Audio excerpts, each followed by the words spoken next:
മറ്റൊരു ഓഡിറ്റോറിയത്തിൽ മുൻ പ്രധാനമന്ത്രിയുടെ പ്രിൻസിപ്പൽ സെക്രട്ടറി ഉപദേഷ്ടാവുമായിരുന്ന ടി കെ നായർ നയിച്ചിരുന്നതാണ് മറ്റൊരു പ്രധാനപ്പെട്ട സെമിനാർ. മറ്റൊന്ന് മുൻ DGP ആയിരുന്ന ജേക്കബ് ഉന്നൂസ് നയിച്ചിരുന്ന. അതിലെല്ലാം പ്രത്യേകമായ പ്രഗത്ഭന്മാരായിട്ടുള്ള ഉദ്യോഗസ്ഥ പ്രമുഖരും സാഹിത്യ വിദഗ്ധരും ഇത് സംബന്ധിച്ച് പ്രത്യേകമായ അഭിപ്രായം പറയാൻ കഴിയുന്നവരുമായിട്ടുള്ള ആളുകൾ പങ്കെടുക്കുന്നു. അതിൽ ഓരോ സെമിനാറിലേക്ക് ആർക്ക് താല്പര്യമുണ്ടോ അതിലേക്ക് പോകാനുള്ള നിർദ്ദേശങ്ങൾ പറഞ്ഞിരുന്നു. അതാണ് ഈ ഇടയ്ക്ക് വന്ന് 640 രജിസ്ട്രേഷൻ എന്ന് പറയുന്നത്. അതിലൊരു സെമിനാറിൽ പോകാൻ താല്പര്യപ്പെട്ടവരാണ്. അപ്പോൾ അങ്ങനെ വിവിധ സെമിനാറിലേക്ക് മാറിയപ്പോൾ സ്വാഭാവികമായി പ്രധാനപ്പെട്ട ഓഡിറ്റോറിയത്തിൽ പിന്നെ നോക്കുമ്പോൾ ആദ്യ ഉദ്ഘാടന സമ്മേളനത്തിൽ ഉണ്ടായിരുന്ന ആളും എന്നെ കാണില്ല, മറ്റേ ഓഡിറ്റോറിയത്തിലേക്ക് പോയി. ഇതാണ് തെറ്റായ രൂപത്തിൽ വ്യാഖ്യാനിച്ച് ആളുകളെ തെറ്റിദ്ധരിപ്പിക്കുന്ന രൂപത്തിലേക്ക് ചില പ്രചരണങ്ങൾ മുന്നോട്ട് വന്നത്. അതുകൊണ്ട് ഈ അവസാനമായ ഒരു കൺക്ലൂഷനിലേക്ക് എത്തുമ്പോൾ ഈ 3 സെമിനാറിൽ നിന്ന് ഉരുത്തിരിഞ്ഞ ശബരിമലയുമായി ബന്ധപ്പെട്ട ഭാവി വികസന സങ്കല്പങ്ങളെ അവരെങ്ങനെയൊക്കെ നോക്കിക്കാണുന്നു എന്ന് വെച്ചാൽ വിലപ്പെട്ട നിർദ്ദേശങ്ങൾ വന്നു, ക്രിയാത്മക നിർദ്ദേശങ്ങൾ വന്നിട്ടുണ്ട്, അഭിപ്രായങ്ങൾ വന്നിട്ടുണ്ട്. ആ അഭിപ്രായങ്ങളും നിർദ്ദേശങ്ങളും അവിടെ ഈ ബന്ധപ്പെട്ട ആളുകൾ അവതരിപ്പിച്ചു. അവസാനം കൺക്ലൂഡിങ് സ്പീച്ച് നടത്തിയിരുന്നത് ഞാനാണ്. അപ്പോൾ ആ കാര്യത്തിൽ അവരെല്ലാം മുന്നോട്ട് വെച്ച കാര്യങ്ങൾ ഉൾപ്പെടെ നാളുകളിൽ പ്രാവർത്തികമാക്കാൻ ഏത് തരത്തിൽ മുന്നോട്ട് നീങ്ങണം എന്നത് സംബന്ധിച്ച് കൂടിയാലോചിച്ച് ഒരു 18 അംഗ കമ്മിറ്റിയെ ആ സമ്മേളനം തിരഞ്ഞെടുത്തു, ആ സംഗമം തിരഞ്ഞെടുത്തു. ആ 18 അംഗ കമ്മിറ്റി ഈ വന്ന നിർദ്ദേശങ്ങളെല്ലാം എഴുതി തരുന്ന ഉൾപ്പെടെ പരിശോധിച്ച് ക്രോഡീകരിച്ച് പരിശോധിച്ച് എന്തൊക്കെ അതിൽ തീർപ്പാക്കണം എന്നുള്ളത് നിർദ്ദേശിക്കാൻ വേണ്ടിയുള്ള ഒരു കമ്മിറ്റി എന്ന രൂപത്തിലാണ് അതിനെ തിരഞ്ഞെടുത്തത്. അത് കൃത്യമായി കിട്ടിക്കഴിഞ്ഞതിന് ശേഷം അത് ഓരോന്ന് പരിശോധിച്ച് അയ്യപ്പ ഭക്തന്മാരുടെ മുമ്പിലും ബഹുജന സമക്ഷവും അത് അവതരിപ്പിക്കും, അത് സൈറ്റിൽ പ്രസിദ്ധീകരിക്കും. അപ്പോൾ എല്ലാവർക്കും അത് കാണാനുള്ള അവസരമുണ്ടാവും. അതിന് ശേഷമായിരിക്കും അതിൻ്റെ ഭാവി പ്രവർത്തനങ്ങൾ, നമ്മൾ വികസന സങ്കല്പങ്ങൾ യാഥാർത്ഥ്യമാക്കാൻ വേണ്ടിയുള്ള തുടക്കം കുറിക്കുക. ഇത് കേവലം ഒരു പ്രചരണത്തിന് വേണ്ടി സംഘടിപ്പിച്ച സംഘവുമല്ല.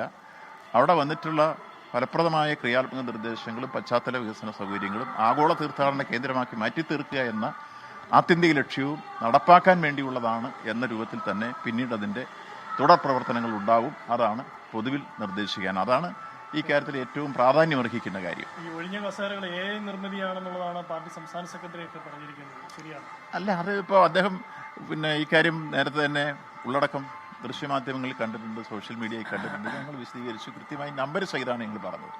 ആ ഒഴിഞ്ഞ കസേരകൾ എടുത്തത് ഞങ്ങൾ നേരിൽ കണ്ടതാണ്. ഈ സമ്മേളനം തുടങ്ങുന്നതിന് മുമ്പേ ചില കൂട്ടർ വന്നത് എടുത്തുകൊണ്ട് പോയിട്ട് അത് കൊടുത്തു തുടങ്ങിയത് പിന്നെ അങ്ങ് കൊടുത്തുകൊണ്ടിരിക്കുകയാണ്. അത് സ്വാഭാവികം. ഒരു തുടക്കഘട്ടത്തിൽ ആദ്യം കുറേ എണ്ണം വരും. അതിൻ്റെ തുടക്കം ആരംഭിക്കുന്ന ഞാൻ ഓരോ ടൈം വെച്ച് ഞാൻ പറഞ്ഞല്ലോ. 9:55 എത്തുമ്പോൾ ഓഡിറ്റോറിയം നിറഞ്ഞു കവിഞ്ഞ് ആളുകൾ നിൽക്കുന്ന രൂപത്തിലേക്ക്, പെട്ടെന്ന് നിൽക്കുന്ന സ്ഥലത്തേക്ക് 8 മണിക്കും 7:30 മണിക്കും എടുത്തവർക്ക് ഇങ്ങനെ ഉണ്ടാകും.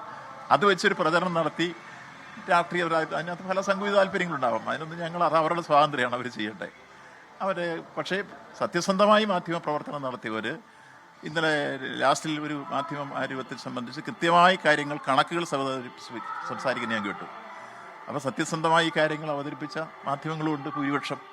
അവരാരും ഇന്നത്തെ മാധ്യമങ്ങൾ പത്രങ്ങളെടുത്തു, എല്ലാ പത്രങ്ങളിലും നിങ്ങളൊന്ന് പരിശോധിച്ച് നോക്കി. കൃത്യമായി ആ ഓഡിയൻസിൻ്റെ പടം സഹിതം കൊടുത്തിട്ട് അതിനെക്കുറിച്ച് ഒരു ആക്ഷേപം പറഞ്ഞിട്ടില്ല. വെള്ളാപ്പള്ളിക്കൊപ്പം മുഖ്യമന്ത്രി ഇറങ്ങിയത് അതിലൊരു വിമർശനത്തിൻ്റെ കാര്യമില്ല. കാരണം അവിടെ താമസിച്ചിരുന്ന സ്ഥലം പമ്പ PWD ഒരു റെസ്റ്റ് ഹൗസാണ്. അവിടെ മറ്റേ അദ്ദേഹവും വന്നിരുന്നു. ഈ ഓഡിറ്റോറിയത്തിലേക്ക് ഏതാണ്ടൊരു 100 മീറ്റർ മാത്രമേ ദൂരമുള്ളൂ. അവിടെ നിന്ന് ഇങ്ങോട്ട് നടന്നു കയറുന്നതിന് പകരം അദ്ദേഹവും കൂടെ സ്വാഭാവികമായിട്ട് ഇതിൽ പങ്കെടുക്കാൻ വന്ന ഒരേ ലക്ഷ്യത്തിൽ വന്ന ആളുകളാണ് രണ്ടുപേരും, സംഗമത്തിൽ പങ്കെടുക്കാൻ. അവിടെ വരുന്ന ഇറങ്ങുന്നതിന് എന്താ ഒരു കുഴപ്പം? അതിനകത്ത് വേറെ ഒരു അപകടം എന്താ? ഒറ്റ ഉദ്ദേശമല്ലേ ഉള്ളൂ, അയ്യപ്പ സംഗമം. രണ്ടുപേരും അതിന് വന്നതാണ്. അതിന് വേറൊരു അപകടത്തും കാണേണ്ട കാര്യമില്ല. വെള്ളാപ്പള്ളി നടേശൻ പറഞ്ഞത് മുഖ്യമന്ത്രി ഭക്തനാണെന്നുള്ളതാണ്.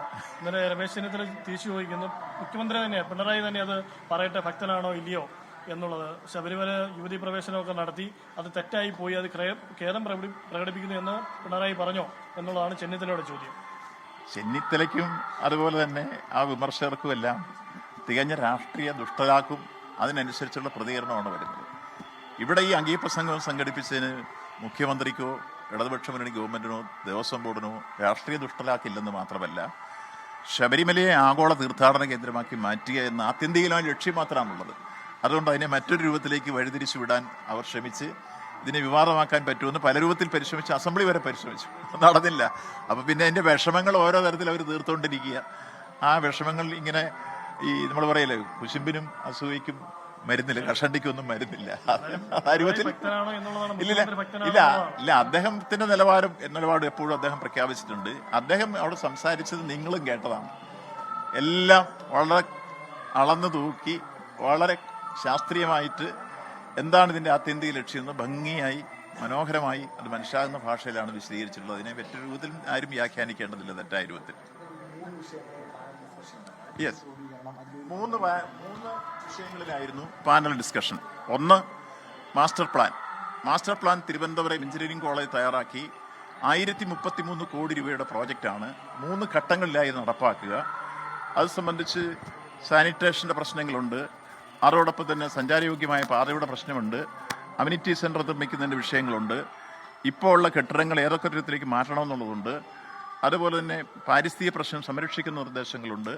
ഇതെല്ലാം മുന്നോട്ട് വെച്ചുകൊണ്ടുള്ള മാസ്റ്റർ പ്ലാനാണ് തിരുവനന്തപുരം എഞ്ചിനീയറിംഗ് വളരെ ശാസ്ത്രീയമായി തന്നെ പഠനം നടത്തിയാണ് തിരുവനന്തപുരം എഞ്ചിനീയറിംഗ് കോളേജ് തയ്യാറാക്കിയിട്ടുള്ളത്. വിദഗ്ധരൊക്കെ പരിശോധിച്ചു അഭിപ്രായം പറഞ്ഞു. അവരത് പ്രസൻറ്റ് ചെയ്തപ്പോഴും വളരെ നമുക്ക് ഭംഗിയായി മനസ്സിലാകുന്ന രൂപത്തിൽ അത് പ്രസൻറ്റ് ചെയ്യുണ്ടായി. ആ പ്രസൻറ്റേഷൻ തന്നെ അവിടെ ഇരുന്ന ആൾക്കൊക്കെ വളരെ ഒരു ഹൃദയസ്പർശിയായി മാറുന്ന രൂപത്തിലായിരുന്നു അവരുടെ പ്രസൻറ്റേഷൻ. അതുകൊണ്ടാണ് നല്ല പ്രതികരണങ്ങൾ അതിനെ സംബന്ധിച്ച് ആ സെമിനാറുകളിൽ നിന്ന് ഏറ്റവും വിദഗ്ധരായിട്ടുള്ള ആളുടെ അഭിപ്രായം പറയാൻ കയറി വന്നത് എല്ലാത്തിനെക്കുറിച്ചും. ഒന്നത് ഞാനിതൊന്ന് ഈ ചോദിച്ചിട്ട് രണ്ടാമത്തെ കാര്യം, എങ്ങനെ ഒരു പിൽഗ്രിം ടൂറിസ്റ്റ് കേന്ദ്രമാക്കി ഇതിനെ മാറ്റാം. അത് ബഹുമാനായ മുൻ പ്രധാനമന്ത്രിയുടെ പ്രിൻസിപ്പൽ സെക്രട്ടറി ആയിരുന്ന TK നായരായിരുന്നു അത് നയിച്ചിരുന്നത്.